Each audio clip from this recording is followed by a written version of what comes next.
Okay, so rather than stock of the day, we've got our ETF of the day. In fact, our two experts have come up with their picks.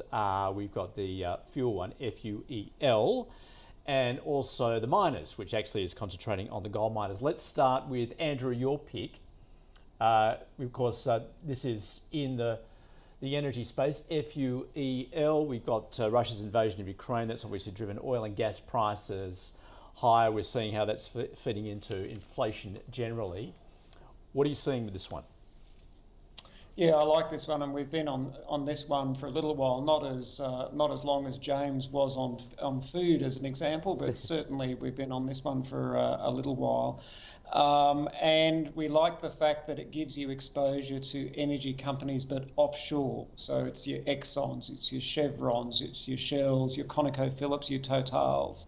And as we know from an ESG perspective, and that's certainly something that we need to be thinking about, probably not the most ESG friendly ETF, lots of acronyms already this morning, but as a consequence, all these companies are sort of have a bit of a handbrake on them relating to going out and new capital expenditure, new exploration, and so therefore are just putting off huge amounts of profits, huge dividends, etc.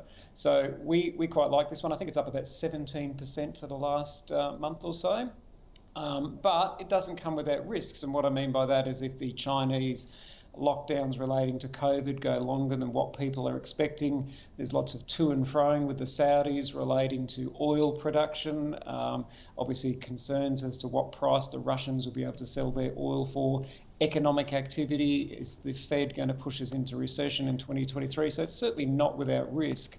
But the flip side is we've got a Northern European winter coming on. It's been pretty mild so far. Wouldn't sort of bet on that staying to being the case. Perhaps we will have a soft landing, and so that demand for energy will remain strong. So certainly one that we continue to have held in our portfolios for a while and will continue to hold as well. All right. James, what's your view on that one? My view on that one is, funnily enough, I think I sold it about a week and a half ago, amazingly. So we had held it and a nice little profit, but again, echoing what Andrew said, it was sort of done. I saw that oil prices themselves were going to come off.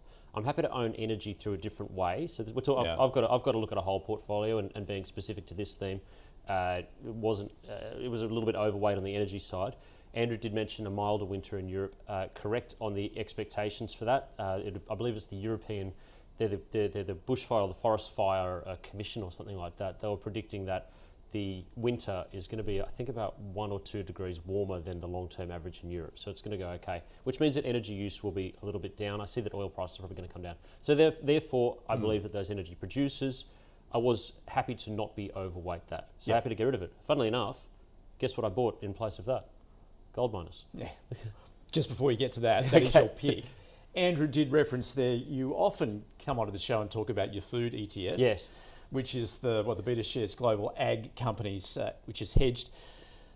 You're not into that now? No, still. It actually has come off though, hasn't it? Yeah, it dipped down. It dipped down. Well, it dipped down the same as everything else dipped down. Yeah. I was happy to.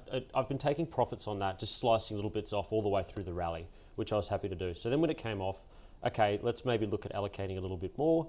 Yep, some clients were pretty cool with that, and I was pretty cool to do that as well. And it seemed appropriate as well to think that no matter what's going on, long term, you should own or have some exposure to the food industry and to the production of food. We are still heading into a food crisis. We are still heading into a global food shortage. There's no way around that.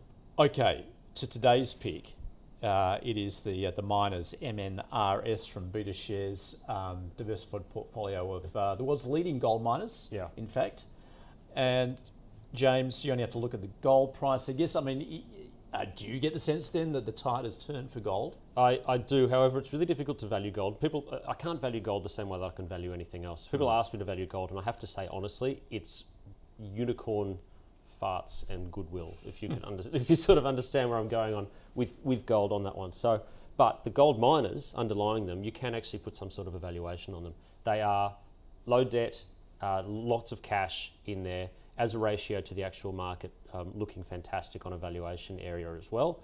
and I'm really happy to own them. It's ex-Australia. So you're not willing to pick the individual gold miners, because some are very efficient, some are not, and you look at particularly where costs are going at the moment. I am in some areas I'm good at picking individual stocks. In other areas I'm not, and I'm happy to put my hand up and say, you know what, play to your strengths and play to your weaknesses. Gold miners, if the thematic is on, I'd just like to own that ETF and not go through and pick it out. I'll tell you why. I think I got burnt back in when I was a young junior assistant to the junior trainee Right. at my first broking firm in 2005. That would have been. Yeah. And Newcrest, of all companies, found a way to screw up digging gold out of the ground and putting it in front of people, or putting it into wherever they've got to put it. This nonsense that we do with gold.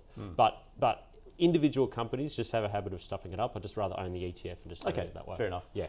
All right, Andrew, just quickly your view on the miners ETF.